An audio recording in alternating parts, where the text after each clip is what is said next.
All right, I've got 15 minutes to make this video and get it posted. Um, I doubt it's posted before the games start tonight, but I got a new jacket.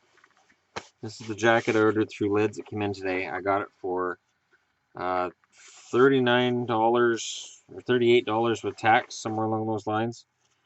It's a starter. As you see, it's Oilers. So it was on sale. It's medium. Fits me to a T. And I've always liked my starter jackets. This goes back to shortly after I graduated high school. I had one of the big, long winter jackets. It was San Jose Sharks. Yeah, I know. I know. It was the Sharks because um, I liked the Sharks at the time. I did. I liked the Sharks right up till about the early 2000s. So, yeah, so that was my my deal. And then that jacket crapped out on me. So I replaced it with a Canuck jacket I found at a pawn shop, or it was Value Village, I think. I can't remember if it was a pawn shop in Chilliwack or it was a Value Village. And that jacket lasted me over 10 years. Now, of course, when you wear a starter jacket and you're an adult, comments are made. As much as I've had comments about jerseys, the jackets get more comments about me looking like a kid than the jerseys do. And yet, coaches wear the jackets. They wear the jackets, and I keep thinking, nobody's telling Tortorella he looks like a kid. I want to see them try. They'll stab him in the face with a toothpick. Uh, you back here, Brooksy? Really? Didn't I tell you last time? Yeah, well, do it. Um, you look like a little kid. Really, really, Brooksy? He says I look like a little kid. I'm tool him, punch you like you're Bob Hartley. Anyways, I've taken criticism for missing Darcy Kemper last night in my backups list. I apologize. I got 59 out of 60 guys though, without looking at anything. I got 59 guys out of 60, so that's not bad. I will say this: Kemper has had problems this year, and I like him, but his NHL career may be a short one, and that happens a lot. There's a lot of goaltenders that just, for whatever reason, their NHL career just doesn't pan out. I think of Drew McIntyre with that one. Drew McIntyre, I always wanted to see him get a shot. Somebody give him a shot. Right now in Vancouver, of course, Richard Bachman's another guy I look at and say, somebody give him a shot. Come on. There are a lot of goaltenders that happens with, and I'm going to work on a list of guys that I really wish had been given a shot, even just over the last few years.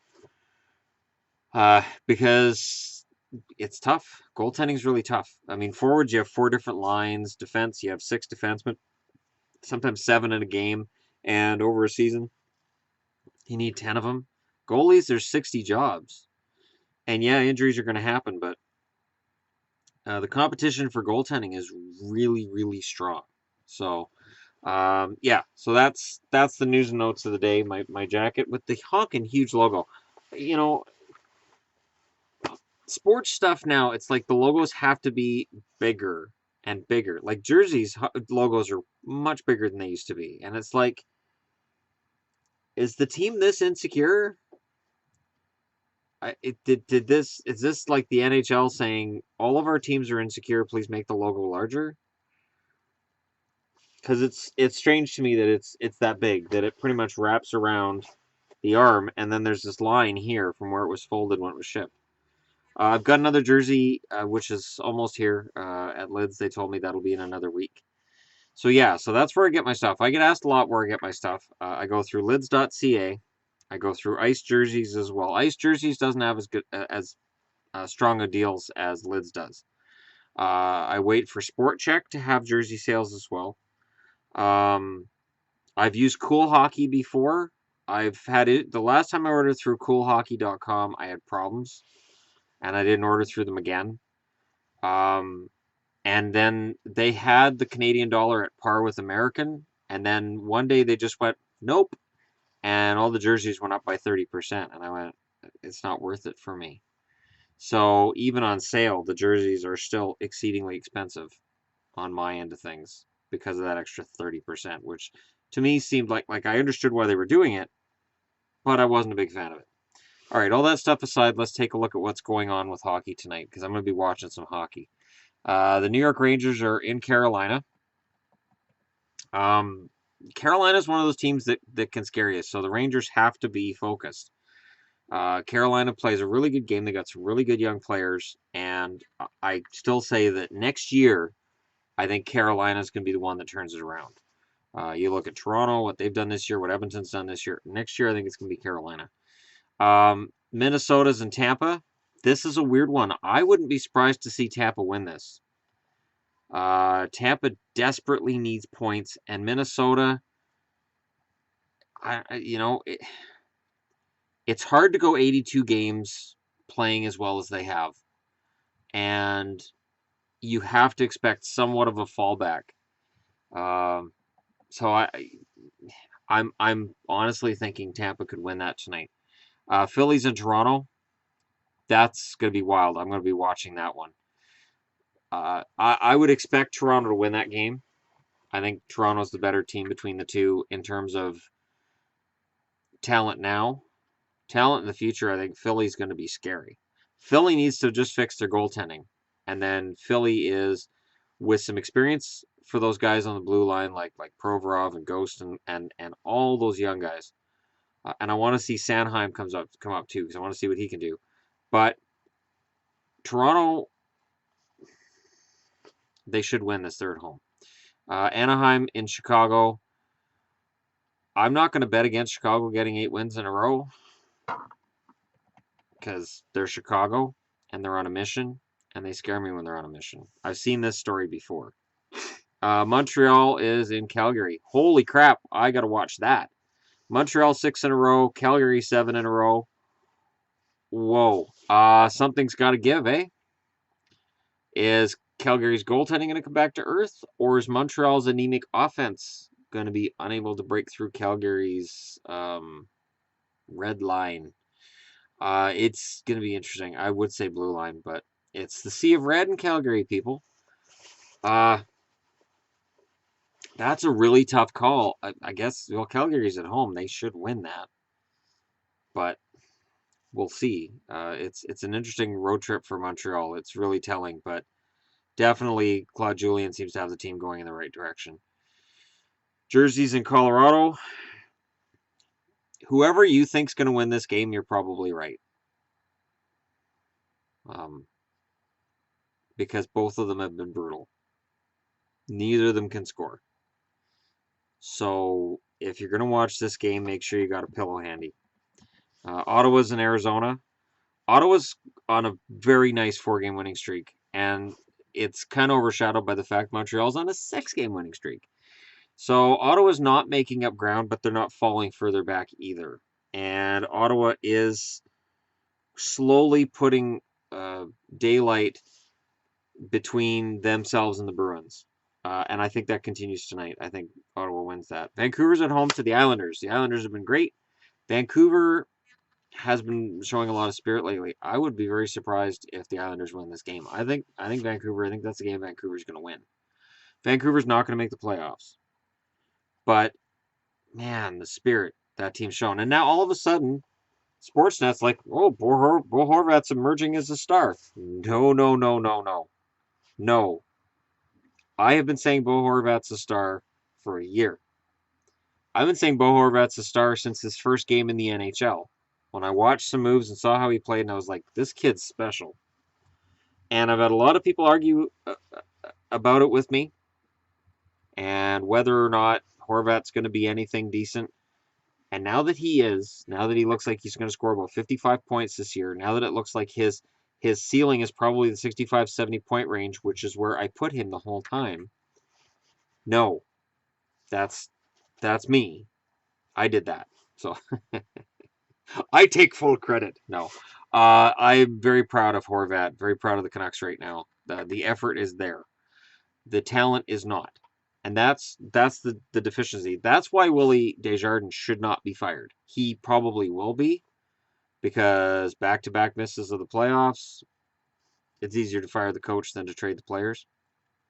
But Vancouver's got issues, and Linden publicly, apparently, when asked, are the Sedins coming back next year?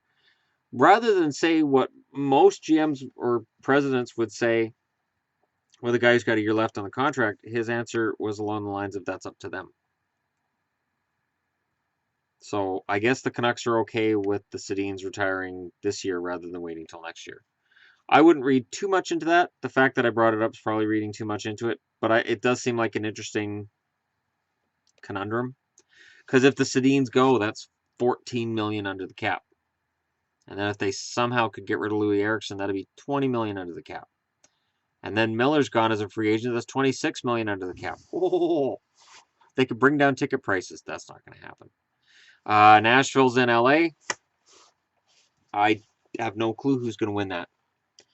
Because again, you have two Jekyll and Hyde teams against each other. I'll take LA.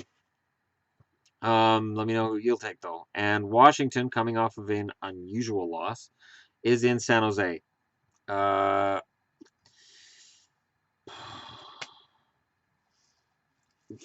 take Washington because I think that division is going to tighten up again still.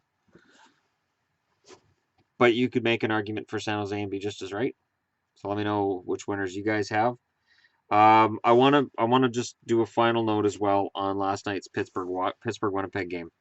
All the action seemed to be in the first, and then the second and third seemed to be along the lines of Winnipeg can't keep up with Pittsburgh, which anybody can tell. And apparently Mike Sullivan says that Tom Sestito brings a physical edge to the game that the team otherwise doesn't have and changes the game. I honestly think that Sestito ends up being more of a distraction than anything else.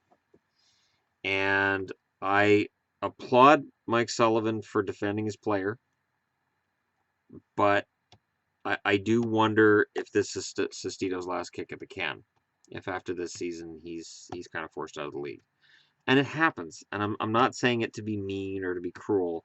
It's sort of like when I've said in previous videos that I don't feel like Jaromir Jagr's a top six forward anymore. I'm not saying that to be cruel. I'm saying that ideally he should be on a third line. He is not top six forward material anymore. And the numbers seem to bear it out. He's only got 13 goals right now. He's only got 35 points. His point totals are diving quickly. And in the playoffs, he hasn't scored in the playoffs since 2012 or 2011, I think. I know he didn't score in 2013 for Boston, and I know he hasn't scored a goal since then in the playoffs. It's nothing against him. He's 45 years old. I'm 44. There's no way in hell this body could go out and play an NHL game. Whether it ever could is debatable. But the point is, it's not a slam. I don't view it as a slam at all. When players get older, it's just something that happens. I remember watching Chris Chelios played forever, and he went from being top 2 to being top 4, and by the time he retired, he was a number 7 defenseman. It's just what happens. And if you want your team to contend, you have to be able to have those players play secondary roles. Back to Vancouver, the Sedins are a good example of that. Sedins are not first liners anymore. They're just not. They can still play the cycle game. The hands are not there for them to score, and because they've lost a step, and it's visible they've lost a step, teams are able to really isolate them in that corner, and they're not able to make that pass to that third player like they did 5 years ago, even 2 years ago. Their game has got to that level where you watch them play, and they still clearly have puck skill. They should be on a third line. They really should. They should be on a third line. Anyways, that's enough of my soapbox for now. Let me know what you guys think in the comments below. I will, of course, be doing other material. And again, if you're in the States, lids.com, you just click on clearance. You're going to find all kinds of stuff on clearance. The American site's got tons of stuff on clearance. The Canadian site's lids.ca. I don't recommend going to .com because they won't ship to Canada if you go to .com, and they won't ship to America if you're on .ca. So different merchandise on the sites. The prices are virtually identical, but the clearance prices are better on the .com. So if you're in Canada and you're able to ship to an American address and pick it up from there, I highly recommend that.